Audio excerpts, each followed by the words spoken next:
Welcome to this reading of The Star, a classic science fiction short story by H.G. Wells.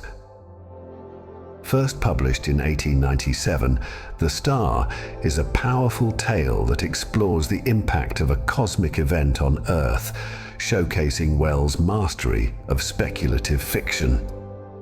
The story delves into themes of cosmic insignificance and the awe-inspiring forces of nature, leaving readers with a lasting impression of the vastness of the universe. It's important to note that this story was written over a century ago, in a time very different from our own. As you listen, you may encounter geographical references and descriptions of people that reflect the language and attitudes of that era.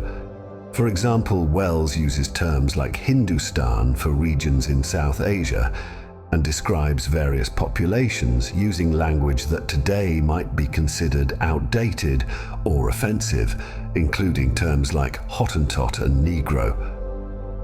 As the publishers of this audiobook, we have chosen to present the text in its original, unaltered form.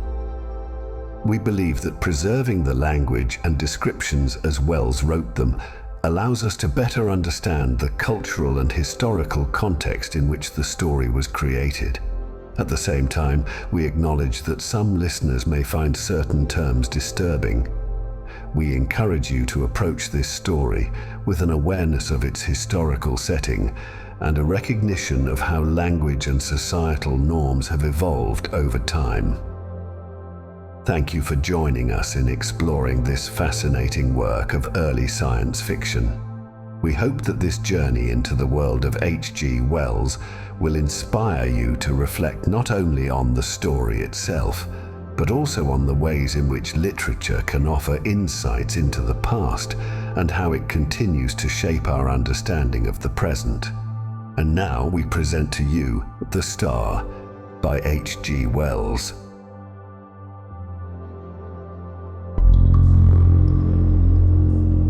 The Star. It was on the first day of the new year that the announcement was made almost simultaneously from 3 observatories that the motion of the planet Neptune, the outermost of all the planets that wheeled about the Sun, had become erratic. Ogilvy had already called attention to a suspected retardation in its velocity in December. Such a piece of news was scarcely calculated to interest the world, the greater portion of whose inhabitants were unaware of the existence of the planet Neptune, nor outside the astronomical profession did the subsequent discovery of a faint remote speck of light in the region of the perturbed planet cause any great excitement.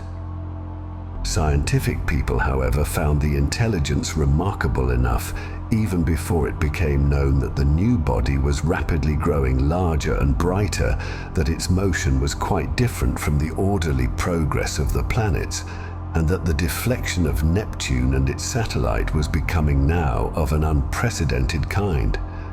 Few people without training in science can realize the huge isolation of the solar system. The Sun, with its specks of planets, its dust of planetoids, and its impalpable comets, swims in vacant immensity that almost defeats the imagination.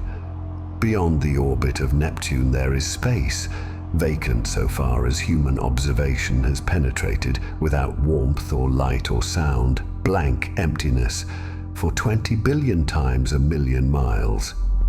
That is the smallest estimate of the distance to be traversed before the nearest of the stars is attained. And saving a few comets, more unsubstantial than the thinnest flame, no matter had ever to human knowledge crossed the gulf of space, until early in the 20th century this wanderer appeared. A vast mass of matter it was, bulky, heavy, rushing without warning out of the black mystery of the sky into the radiance of the Sun.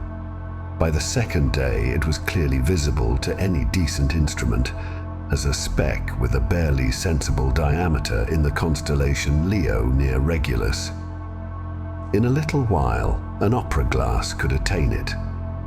On the third day of the new year, the newspaper readers of two hemispheres were made aware for the first time of the real importance of this unusual apparition in the heavens.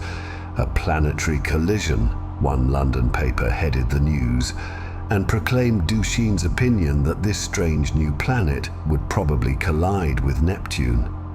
The leader writers enlarged upon the topic, so that in most of the capitals of the world, on January 3rd, there was an expectation, however vague, of some eminent phenomenon in the sky. And as the night followed the sunset round the globe, thousands of men turned their eyes skyward to see the old familiar stars just as they had always been. Until it was dawn in London and Pollux setting and the stars overhead grown pale. The winter's dawn it was, a sickly filtering accumulation of daylight, and the light of gas and candles shone yellow in the windows to show where people were astir. But the yawning policeman saw the thing, the busy crowds in the markets stopped agape, workmen going to their work betimes, milkmen, the drivers of news carts, dissipation going home jaded and pale, homeless wanderers, sentinels on their beats and in the country, labourers trudging afield, poachers slinking home, all over the dusky, quickening country it would be seen, and out at sea by seamen watching for the day. A great white star comes suddenly into the westward sky. Brighter it was than any star in our skies, brighter than the evening star at its brightest. It still glowed out white and large, no mere twinkling spot of light, but a small, round, clear, shining disk, an hour after the day had come. And where science has not reached, men stared and feared, telling one another of the wars and pestilences that are foreshadowed by these fiery signs in the heavens. Sturdy Boers, dusky Hottentots, Gold Coast Negroes, Frenchmen, Spaniards, Portuguese, stood in the glow of the sunrise watching the setting of this strange new star. And in 100 observatories there had been suppressed excitement, rising almost to shouting pitch, as the two remote bodies had rushed together. There had been a hurrying to and fro to gather photographic apparatus and spectroscope, to gather this appliance and that to record the novel, astonishing sight, the destruction of a world. For it was a world, a sister planet of our Earth, far greater than our Earth indeed, that had so suddenly flashed into flaming death. Neptune it was which had been struck fairly and squarely by the planet from outer space, and the heat of concussion had incontinently turned two solid globes into one vast mass of incandescence. Round the world that day, 2 hours before the dawn, went the pallid great white star, fading only as it sank westward and the sun mounted above it. Everywhere man marvelled at it, but of all those who saw it, none could have marvelled more than those sailors, habitual watchers of the stars, who far away at sea had heard nothing of its advent, and saw it now rise like a pygmy moon, and climb zenithward, and hang overhead, and sink westward with the passing of the night. And when next it rose over Europe, everywhere were crowds of watchers on hilly slopes, on house roofs, in open spaces, staring eastward, waiting for the rising of the new star. It rose with a white glow in front, like the glare of a white fire, and those who had seen it come into existence the night before cried out at the sight of it. "It is larger," they cried. "It is brighter." And indeed, the moon a quarter full and sinking in the west was in its apparent size beyond comparison, but scarcely in all its breadth had it as much brightness now as the little circle of the strange new star. "It is brighter," cried the people clustering in the streets, but in the dim observatories the watchers held their breath and peered at one another. "It is nearer," they said, "nearer," and a voice after voice repeated, "It is nearer." And the clicking telegraph took that up, and it trembled along telephone wires, and in 1,000 cities grimy compositors fingered the type. It is nearer. Men writing in offices, struck with strange realization, flung down their pens. Men talking in 1,000 places suddenly came upon a grotesque possibility in those words. It is nearer. It hurried along awakening streets. It was shouted down the frost-stilled ways of quiet villages. Men who had read these things from the throbbing tape stood in yellow-lit doorways, shouting the news to the passers-by. It is nearer. Pretty women, flushed and glittering, heard the news told jestingly between dances and feigned an intelligent interest they did not feel. Nearer, indeed. How curious, how clever people must be to find out things like that. Lonely tramps faring through the wintry night murmured those words to comfort themselves, looking skyward. It has need to be nearer, for the night's as cold as charity. Don't see much warmth from it if it is nearer all the same. What is a new star to me? Cried the weeping woman kneeling beside her dead. The schoolboy, rising early for his examination work, puzzled it out for himself, with the great white star shining broad and bright through the frost flowers of his window. Centrifugal, centripetal, he said with his chin on his fist. Stop a planet in its flight, rob it of its centrifugal force. What then? Centripetal has it, and down it falls into the sun. And this, do we come in the way, I wonder? The light of that day went the way of its brethren, and with the later watches of the frosty darkness rose the strange star again, and it was now so bright that the waxing moon seemed but a pale yellow ghost of itself, rising huge in the sunset hour. In a South African city, a great man had married, and the streets were alight to welcome his return with his bride. Even the skies have illuminated, said the flatterer. Under Capricorn, two Negro lovers, daring the wild beasts and evil spirits for love of one another, crouched together in a canebrake where the fireflies hovered. That is our star, they whispered, and felt strangely comforted by the sweet brilliancy of its light. The master mathematician sat in his private room and pushed the papers from him. His calculations were already finished. In a small white phial there still remained a little of the drug that had kept him awake and active for 4 long nights.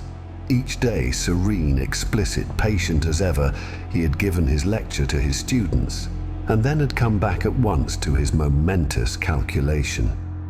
His face was grave, a little drawn and hectic from his drugged activity.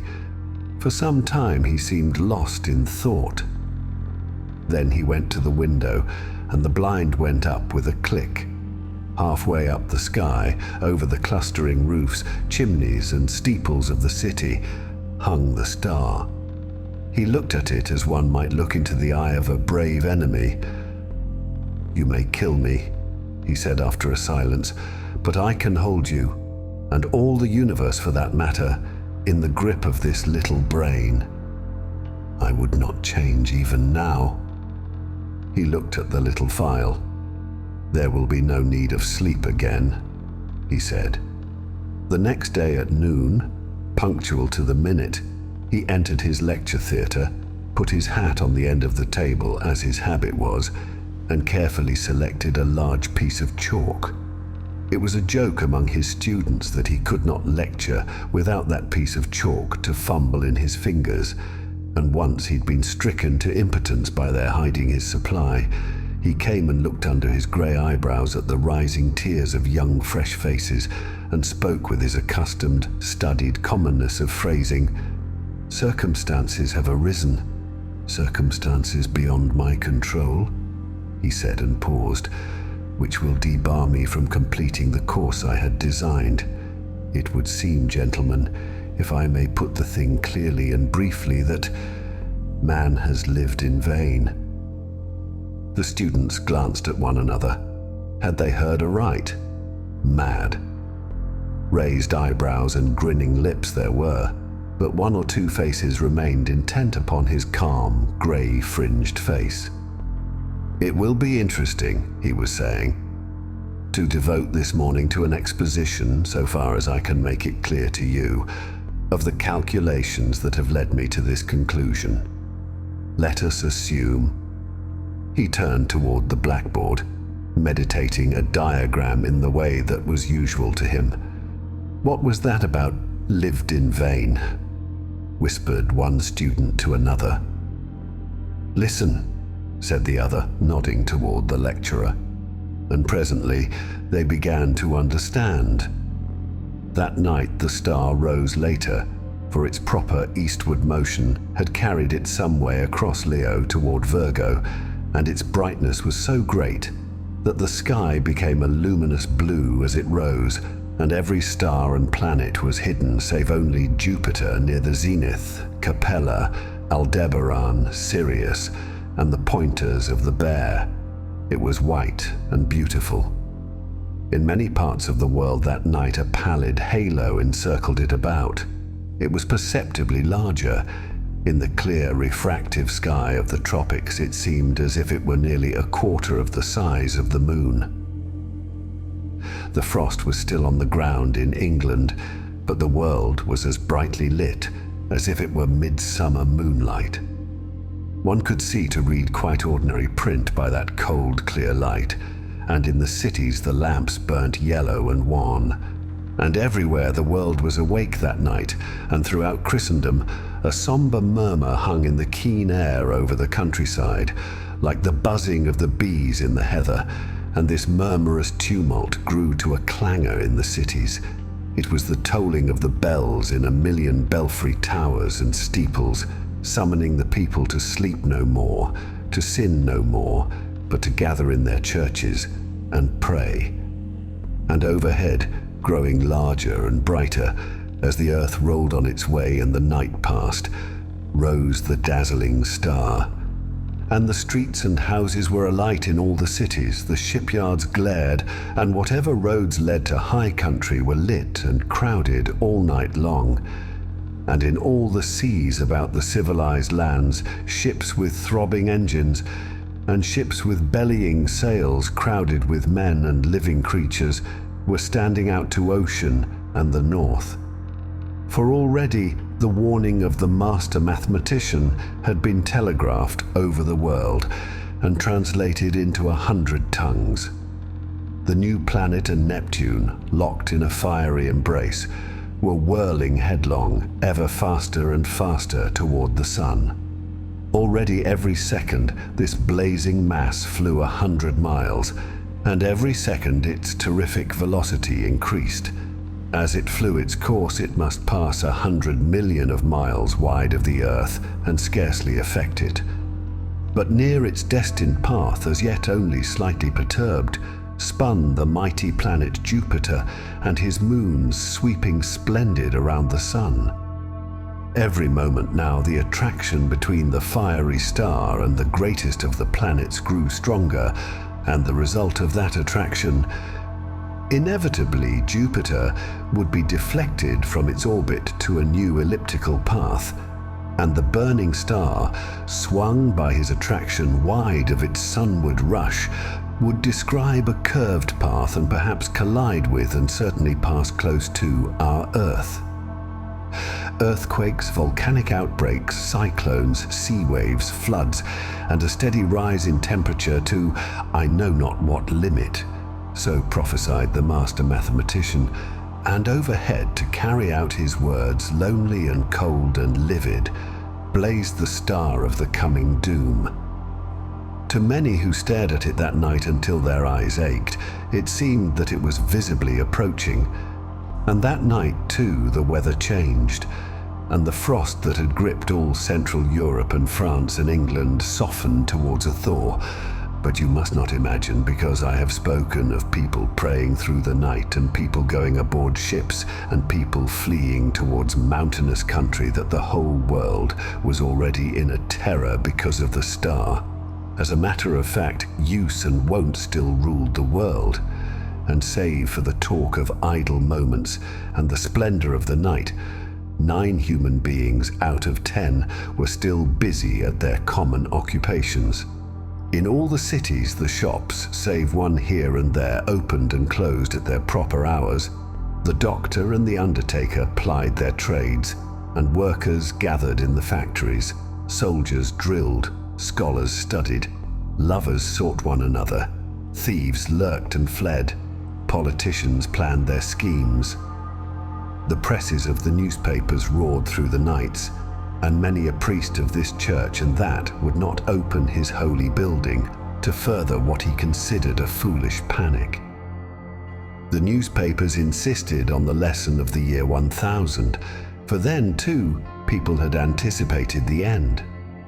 The star was no star, mere gas, a comet. And were it a star, it could not possibly strike the earth. There was no precedent for such a thing. Common sense was sturdy everywhere, scornful, jesting, a little inclined to persecute the obdurate fearful. That night at 7:15 by Greenwich time, the star would be at its nearest to Jupiter. Then the world would see the turn things would take. The master mathematician's grim warnings were treated by many as so much mere elaborate self-advertisement. Common sense at last, a little heated by argument, signified its unalterable convictions by going to bed.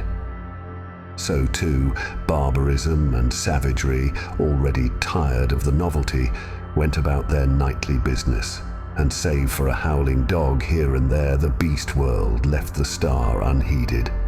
And yet when at last the watchers in the European states saw their star rise, an hour later, it is true, but no larger than it had been the night before, there was still plenty awake to laugh at the master mathematician, to take the danger as if it had passed. But hereafter the laughter ceased. The star grew. It grew with a terrible steadiness, hour after hour, a little larger each hour, a little nearer the midnight zenith, and brighter, until it had turned night into day. Had it come straight to the earth instead of in a curved path, had it lost no velocity to Jupiter, it must have leapt the intervening gulf in a day. But as it was, it took 5 days altogether to come by our planet. The next night it had become a third the size of the moon before it set to English eyes, and the thaw was assured. It rose over America nearly the size of the moon, but blinding white to look at, and hot. And a breath of hot wind blew now, with its rising and gathering strength, and in Virginia and Brazil and down the St. Lawrence Valley, it shone intermittently through a driving reek of thunderclouds, flickering violet lightning, and hail unprecedented.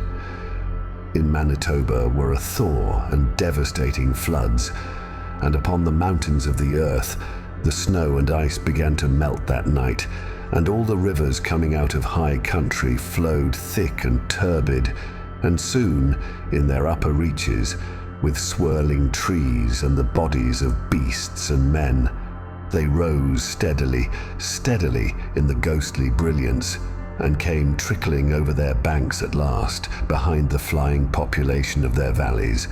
And along the coast of Argentina and up the South Atlantic, tides were higher than they had ever been in the memory of man, and the storms drove the waters in many cases scores of miles inland, drowning whole cities.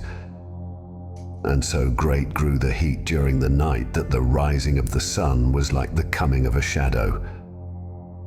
The earthquakes began and grew until all down America from the Arctic Circle to Cape Horn hillsides were sliding, fissures were opening, and houses and walls crumbling to destruction. China was lit glowing white, but over Japan and Java and all the islands of Eastern Asia, the great star was a ball of dull red fire because of the steam and smoke and ashes the volcanoes were spouting forth to salute its coming. Above were the lava, hot gases and ash, and below the seething floods, and the whole earth swayed and rumbled, with the earthquake shocks. Soon the immemorial snows of Tibet and the Himalayas were melting and pouring down by 10 million deepening converging channels upon the plains of Burma and Hindustan. The tangled summits of the Indian jungles were aflame in 1,000 places, and below the hurrying waters around the stems were dark objects that struggled feebly and reflected the blood-red tongues of fire. And in ungovernable confusion, a multitude of men and women fled down the broad riverways to that one last hope of men, the open sea. Larger grew the star, and larger, hotter, and brighter with a terrible swiftness now.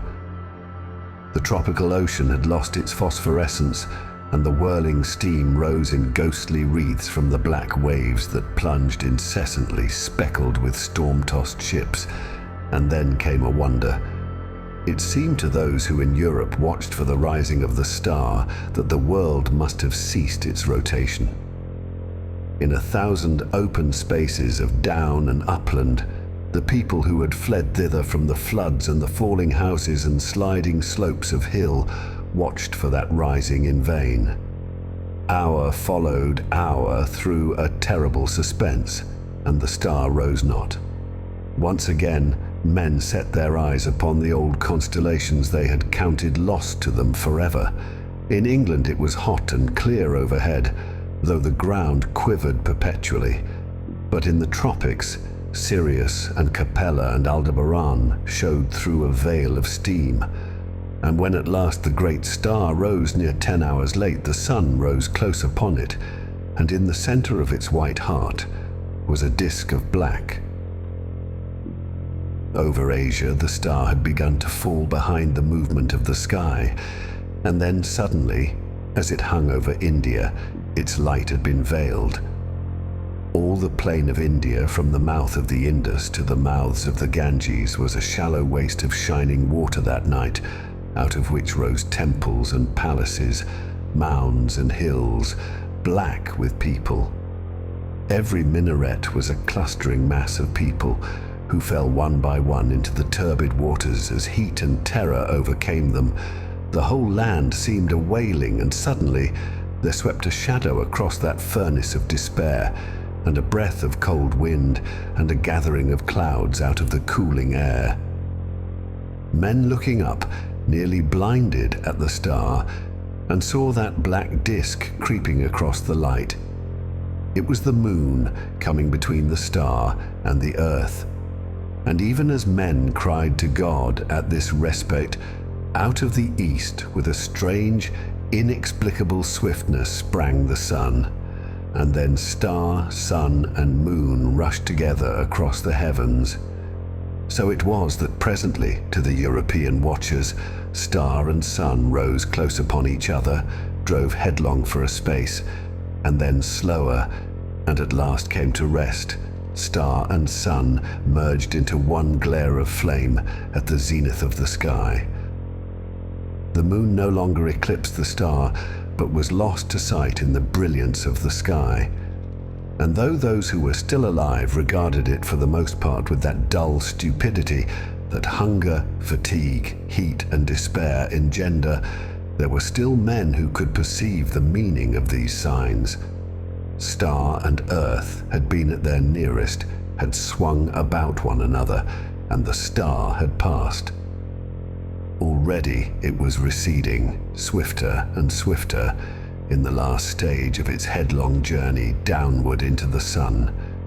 And then the clouds gathered, blotting out the vision of the sky. The thunder and lightning wove a garment around the world. All over the earth was such a downpour of rain as men had never seen before, and where the volcanoes flared red against the cloud canopy, there descended torrents of mud. Everywhere the waters were pouring off the land, leaving mud-stilted ruins, and the earth littered like a storm-worn beach with all that had floated, and the dead bodies of the men and brutes, its children. For days the water streamed off the land, sweeping away soil and trees and houses in the way, and piling huge dikes and scooping out titanic gullies over the countryside. Those were the days of darkness that followed the star and the heat. All through them, and for many weeks and months, the earthquakes continued. But the star had passed, and men, hunger-driven and gathering courage only slowly, might creep back to their ruined cities, buried granaries, and sodden fields. Such few ships as had escaped the storms of that time came stunned and shattered, and sounding their way cautiously through the new marks and shoals of once familiar ports. And as the storm subsided, men perceived that everywhere the days were hotter than of yore, and the sun larger, and the moon shrunk to a third of its size, took now 80 days between its new and new. But of the new brotherhood that grew presently among men, of the saving of laws and machines, of the strange change that had Iceland and Greenland the shores of Baffin's Bay, so that the sailors coming there presently found them green and gracious and could scarce believe their eyes, this story does not tell. Nor of the movement of mankind, now that the earth was hotter, northward and southward towards the poles of the earth. It concerns itself only with the coming and the passing of the star. The Martian astronomers, for there are astronomers on Mars, although they are different beings from men, were naturally profoundly interested by these things. They saw them from their own standpoint, of course. Considering the mass and temperature of the missile that was flung through our solar system into the sun, one wrote, "It is astonishing what little damage the Earth, which it missed so narrowly, has sustained. All the familiar continental markings and the masses of the seas remain intact, and indeed the only difference seems to be a shrinkage of the white discoloration, supposed to be frozen water, round either pole, which only shows how small the vastest of human catastrophes may seem at a distance of a few million miles."